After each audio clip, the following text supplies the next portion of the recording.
क्या वेनेजुएला का तेल भारत को देगा अमेरिका? ट्रंप दुनिया की बड़ी ऑयल कंपनियों के अफसरों से मिले हैं। ऐसे में रिलायंस भी खरीद सकती है तेल। नमस्कार, न्यूज़ 18 का डिजिटल प्लेटफॉर्म आप देख रहे हैं और मैं हूं आपके साथ रितु सिंह। अमेरिका भारत को वेनेजुएला से तेल खरीदने की इजाजत दे सकता है। कुछ रिपोर्ट्स के मुताबिक ट्रंप प्रशासन के एक सीनियर अधिकारी ने इसकी जानकारी दी। अधिकारी के मुताबिक ये सब अमेरिका की निगरानी और शर्तों के साथ होगा। हालांकि इससे जुड़ी शर्तें क्या हैं, इसकी जानकारी फिलहाल नहीं मिल पाई है। इसका मतलब यह है कि अमेरिका के प्रतिबंधों की वजह से जो व्यापार रुका था वह फिर से शुरू हो सकता है। कुछ रिपोर्ट्स के मुताबिक रिलायंस भी चाहती है कि अमेरिका उसे वेनेजुएला का तेल खरीदने की इजाजत दे। दूसरी ओर ट्रंप ने शुक्रवार को व्हाइट हाउस में दुनिया की बड़ी तेल कंपनियों के शीर्ष अधिकारियों से मुलाकात की। यहां उन्होंने वेनेजुएला के तेल क्षेत्र में करीब 9 लाख करोड़ रुपए के निवेश की बात भी कही। वेनेजुएला पेट्रोलियम एक्सपोर्टिंग कंट्रीज का सदस्य है। उसके पास दुनिया का सबसे बड़ा तेल भंडार है, लेकिन वो वैश्विक सप्लाई का सिर्फ करीब 1% ही देता है। अमेरिका ने 2019 में वेनेजुएला पर बहुत कड़े आर्थिक प्रतिबंध लगा दिए थे। अमेरिका ने सेकेंडरी सेक्शंस भी लगा दिए, यानी जो भी देश या कंपनी वेनेजुएला से तेल खरीदती है उसे अमेरिकी बाजार में व्यापार करने और बैंकिंग सुविधाओं से रोक दिया जाता था। इस वजह से कई देशों ने वेनेजुएला का तेल खरीदना बंद कर दिया। भारत भी वेनेजुएला से बहुत ज्यादा तेल खरीदता था।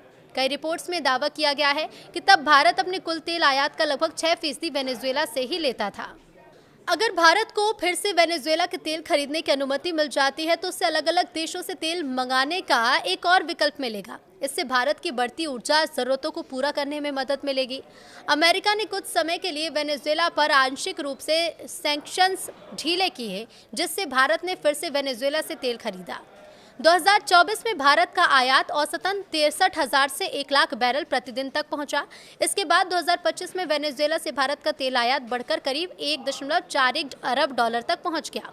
लेकिन मई 2025 में अमेरिका ने एक बार फिर से वेनेजुएला के तेल पर सख्ती बढ़ा दी। साल 2026 की शुरुआत में वेनेजुएला से भारत का क्रूड आयात सिर्फ 0.3% ही रह गया है। रिपोर्ट के मुताबिक भारत की बड़ी निजी कंपनी रिलायंस इंडस्ट्रीज ने वेनेजुएला से फिर से कच्चा तेल खरीदने के लिए अमेरिका से मंजूरी लेने की कोशिश शुरू कर दी है। इस मामले से जुड़े कुछ सूत्रों ने ये जानकारी दी है। रिपोर्ट्स के मुताबिक ऐसा इसीलिए किया जा रहा है क्योंकि पश्चिमी देश भारत पर रूस से तेल आयात कम करने का दबाव बना रहे हैं और रिलायंस अपने लिए वैकल्पिक तेल सप्लाई सुरक्षित करना चाहती है।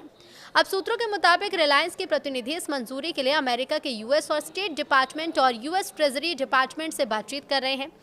रिलायंस ने पहले भी अमेरिका से लाइसेंस लेकर वेनेजुएला से तेल खरीदा था। कंपनी के पास दुनिया का सबसे बड़ा रिफाइनरी कॉम्प्लेक्स है। ये गुजरात में स्थित है और इसकी कुल क्षमता लगभग 14 लाख बैरल प्रतिदिन है। 2025 के पहले 4 महीनों में वेनेजुएला की कंपनी ने रिलायंस को 4 जहाजों से तेल भेजा था, जो रोजाना करीब 63,000 बैरल के बराबर था। मार्च-अप्रैल 2025 में अमेरिका ने ज्यादातर लाइसेंस सस्पेंड किए और वेनेजुएला से तेल खरीदने वाले देशों पर टैरिफ की धमकी दी।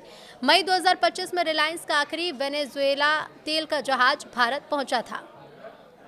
गुरुवार को कंपनी की तरफ से कहा गया कि अमेरिकी नियमों के तहत गैर अमेरिकी खरीदारों को वेनेजुएला से तेल बेचने की इजाजत मिलती है तो वो दोबारा खरीद पर विचार करेंगे। ट्रंप ने Exxon Mobil, ConocoPhillips, Chevron जैसी बड़ी अमेरिकी कंपनियों के अधिकारियों के साथ बैठक की। उन्होंने कहा है कि अमेरिका तय करेगा कि कौन सी कंपनियां वेनेजुएला में जाएंगी और निवेश करेंगी। शेवरॉन के वाइस चेयरमैन मार्क नेल्सन ने कहा है कि उनकी कंपनी वेनेजुएला में निवेश के लिए प्रतिबद्ध है और वो अभी भी वहां काम कर रही है। कई छोटी कंपनियां और निवेशक भी बैठक में शामिल हुए, जिन्होंने ट्रंप की नीतियों की सराहना की और निवेश की इच्छा जताई। ट्रंप ने कहा कि तेल मुनाफे को वेनेजुएला, अमेरिका और कंपनियों के बीच बांटा जाएगा। ट्रंप का कहना है कि कंपनियों को निवेश करना होगा और उनका पैसा जल्दी वापस भी मिलना चाहिए। फिर लाभ को वेनेजुएला, अमेरिका और कंपनियों के बीच बांटा जाएगा।